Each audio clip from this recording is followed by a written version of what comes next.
Hi friends, സാപ്പിയുടെ മലയാളത്തിന്റെ ഏറ്റവും പുതിയൊരു വീഡിയോയിലേക്ക് എല്ലാവർക്കും സ്വാഗതം. ഇന്ന് ഇവിടെ വന്നിരിക്കുന്നത് മഗധ് തിരുമേനിയുടെ സംവിധാനത്തിൽ നമ്മുടെ അജിത് കുമാർ പ്രധാന വേഷം കൈകാര്യം ചെയ്ത വിടാമുയർച്ചി എന്ന സിനിമയുടെ റിവ്യൂ ആയിട്ടാണ്. തിയേറ്ററിൽ ഇന്നലെ എനിക്ക് കാണാൻ സാധിച്ചില്ല, അപ്പോൾ ഇന്ന് ഞാൻ കണ്ടു. അതിനെക്കുറിച്ചുള്ള വിശേഷങ്ങളാണ് ഇന്നത്തെ വീഡിയോ നമ്മൾ പരിശോധിക്കാൻ പോകുന്നത്. 1997 റിലീസ് ചെയ്ത ബ്രേക്ക് ഡൗൺ എന്ന് പറഞ്ഞ ഇംഗ്ലീഷ് മൂവിയുണ്ട്. അതിന്റെ ഒരു റീമേക്ക് ആണ് ഈ ഒരു സിനിമ എന്നുള്ളത്. ബ്രേക്ക് ഡൗൺ എന്ന് പറഞ്ഞ സിനിമ ഏകദേശം 1.5 മണിക്കൂർ ദൈർഘ്യം വരുന്നുള്ളൂ. പക്ഷേ ഈ ഒരു സിനിമ 2.5 മണിക്കൂർ ദൈർഘ്യം വരുന്നുണ്ട്. എക്സ്ട്രാ കുറച്ച് കാര്യങ്ങൾ ആഡ് ചെയ്തിട്ടുണ്ട് ഈ ഒരു സിനിമയിൽ എന്നുള്ളത്. സ്റ്റോറി കാര്യങ്ങളൊന്നും പ്രത്യേകിച്ച് സ്റ്റോറി ഞാൻ പറയാം. സ്റ്റോറി എന്ന് പറഞ്ഞാൽ നമ്മുടെ നായകനും നായികയും നായികയുടെ വീട്ടിലേക്ക് പോവാണ്.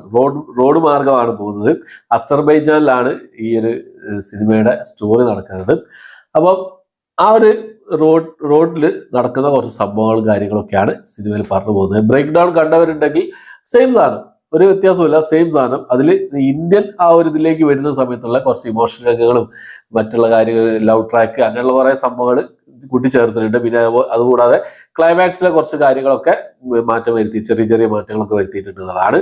എന്തായാലും നല്ലൊരു എഴുത്തായിരുന്നു. മഗധ് തിരുമേനിയാണ് ഈ സിനിമയുടെ തിരക്കഥ ചെയ്തിട്ടുള്ളത്.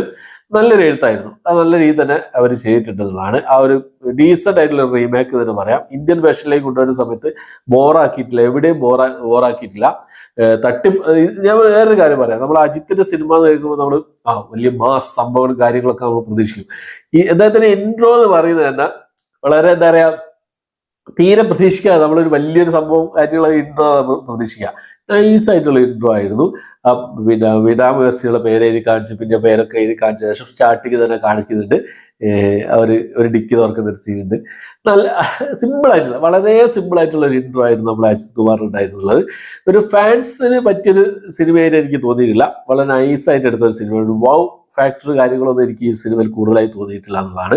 അതാണ് പലരുടെയും ഒരു മാസ് പടം പ്രതീക്ഷിച്ചു പോവുകയാണെങ്കിൽ നിരാശയായിരിക്കും ഫലം. ഒരു ക്ലാസ് ആൻഡ് മാസ് രണ്ടും കൂടി കൂട്ടിച്ചേർത്ത ഒരു പടം എന്ന് പറയാം. ആക്ഷൻ രംഗങ്ങളൊക്കെ നോക്കുകയാണെങ്കിൽ ക്ലൈമാക്സിൽ ലാസ്റ്റിലേക്കാണ് ആക്ഷൻ രംഗങ്ങളും കാര്യങ്ങളൊക്കെ ഉള്ളത്. സൂപ്പറായിരുന്നു ആക്ഷൻ രംഗങ്ങളൊക്കെ. ഒരു നമ്മളെന്താ പറയുക, ഒരു റിയലിസ്റ്റിക് ടൈപ്പുള്ള സംഭവമായിരുന്നു കൂടുതൽ ഇതിൽ ചെയ്തു വെച്ചിട്ടുള്ളത്. എന്താ പറയുക, ആ ഒരു കാർ എന്നുള്ളൊരു ഫൈറ്റ് സീൻ ഉണ്ട്, സൂപ്പറായി തന്നെ ചെയ്തിട്ടുണ്ട്. പിന്നെ അതിന്റെ മ്യൂസിക് കൈകാര്യം ചെയ്തിട്ടുള്ളത് ഇത് പറയണല്ലോ, അനിരുദ്ധാണ്. കിഡിലനായി ചെയ്തിട്ടുണ്ട് മ്യൂസിക്. ഓരോ ആ ഒരു നല്ല ബിൽഡപ്പ് കൊടുക്കുന്നതിൽ കാര്യങ്ങളൊക്കെ അടിപൊളിയായി ചെയ്തിട്ടുണ്ട്. നമ്മൾ ഈ സിനിമ കണ്ടുകൊണ്ടിരിക്കുമ്പോൾ നമ്മളിങ്ങനെ വിചാരിക്കും എന്തെങ്കിലും ഒരു സംഭവം അവിടെ വരും, ഇവിടെ തെറിക്കും, ഇവിടെ പൊട്ടിത്തെറിക്കും എന്നുള്ള പക്ഷെ ഒന്നുമില്ല. ഒരു ഫ്ലാറ്റായിട്ട് ഇങ്ങനെ കഥ പറഞ്ഞു പോകാം. നമുക്ക് ഏകദേശം മനസ്സിലാവും എന്ത് സംഭവിക്കും, എങ്ങനെയായിരിക്കും, എവിടെയൊക്കെ ആയിരിക്കും, എങ്ങനെയുള്ള സംഭവം നമുക്ക് മനസ്സിലാവുന്ന കാര്യം തന്നെയാണ്. ബ്രേക്ക് ഡൗൺ കണ്ടിട്ടുണ്ടെങ്കിൽ സെയിം സംഭവങ്ങൾ, സീൻ ബൈ സീൻ സെയിം സംഭവങ്ങളാണ്. ബ്രേക്ക് ഡൗണിലെ ആ ഒരു സെയിം സംഭവങ്ങളാണ് ഇതിൽ പറയുന്നത്. പക്ഷെ കുറച്ച് മാറ്റങ്ങളൊക്കെ അവിടെ ഇവിടെ എത്തിയിട്ടുണ്ട്. പിന്നെ സ്റ്റാർട്ടിങ്ങിലൊക്കെ കുറച്ച് ലവ് ട്രാക്ക് കാര്യങ്ങളൊക്കെ കയറി വരുന്നുണ്ട്. ഫ്ലാഷ് ബാക്ക് സീനുകൾ, ഇവരാരാണ്, എന്താണ്, എങ്ങനെയാണ് എന്നുള്ള കാര്യങ്ങളൊക്കെ ആ ഒരു ക്യാരക്ടേഴ്സ് ബിൽഡപ്പ് കാര്യങ്ങളൊക്കെയാണ് സ്റ്റാർട്ടിങ്ങിലൊക്കെ കുറേ പറഞ്ഞു പോകുന്നത്. പിന്നെ തൃഷ കുറഞ്ഞ സീനേ ഉള്ളൂ, എന്നാലും കുഴപ്പമില്ലാത്ത രീതിയിലുള്ള പെർഫോമൻസ് കാഴ്ചവെച്ചിട്ടുണ്ട്. പിന്നെ അർജുൻ, റെജിന, കസാൻഡ്ര എല്ലാവരും കൊടുത്ത റോളുകൾ എല്ലാവരും മികച്ച രീതിയിൽ തന്നെ കൈകാര്യം ചെയ്തിട്ടുണ്ട് എന്നുള്ളതാണ്. ആവശ്യമില്ലാത്ത ഒരു കാട്ടിക്കൂട്ടലുകളും ഈ സിനിമയിൽ, എന്താ പറയുക, ഒരു ആവശ്യമില്ലാത്ത ഒരു കാട്ടിക്കൂട്ടലും സിനിമയിൽ ഇല്ല എന്നുള്ളതാണ്. നൈസായിട്ട് അവർ ചെയ്തിട്ടുണ്ട്. ഞാൻ പറഞ്ഞല്ലോ, ആവശ്യമില്ലാത്തുള്ള ഡയലോഗുകള്, പിന്നെ മാസ് രംഗങ്ങള്, അങ്ങനെയുള്ള ഏറ്റുകൂട്ടലുകൾ കാര്യങ്ങളൊന്നും ചെയ്തിട്ടില്ല. വളരെ റിയലിസ്റ്റിക് ആയിട്ട് സംഭവം ചെയ്തു പോയിട്ടുണ്ട്.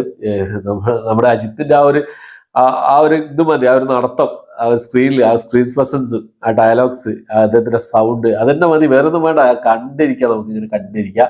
പിന്നെ ഈ ഡി-ഏജിങ് സംഭവം നടത്തിയിട്ടുണ്ട് തോന്നുന്നു. ഡി-ഏജിങ് അല്ല, അതല്ലാതെ തന്നെ ചെയ്താണ്. പക്ഷെ 12 വർഷം മുമ്പ് ഉള്ള ഒരു ഫ്ലാഷ് ബാക്ക് കാര്യങ്ങളൊക്കെ കാണിക്കുന്നുണ്ട്. പക്ഷെ അതിൽ കുറച്ചുകൂടി പ്രായമുള്ളത് പോലെയാണ് എനിക്ക് തോന്നിയത്. അങ്ങനെ ഒരു കാണുന്ന സമയത്ത് അങ്ങനെ ഒരു ഫീൽ എനിക്ക് വന്നിട്ടുണ്ട്.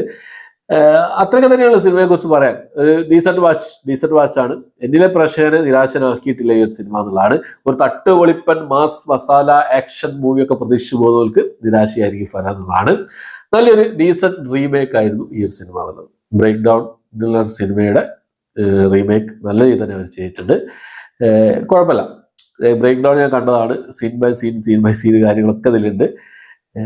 കണ്ടുപോക്കുക. നല്ലൊരു സിനിമയായിട്ടാണ് എനിക്ക് ഈ സിനിമ അനുഭവപ്പെട്ടിട്ടുള്ളത്. അപ്പോൾ എത്രയാണ് ഇന്നത്തെ വീഡിയോ.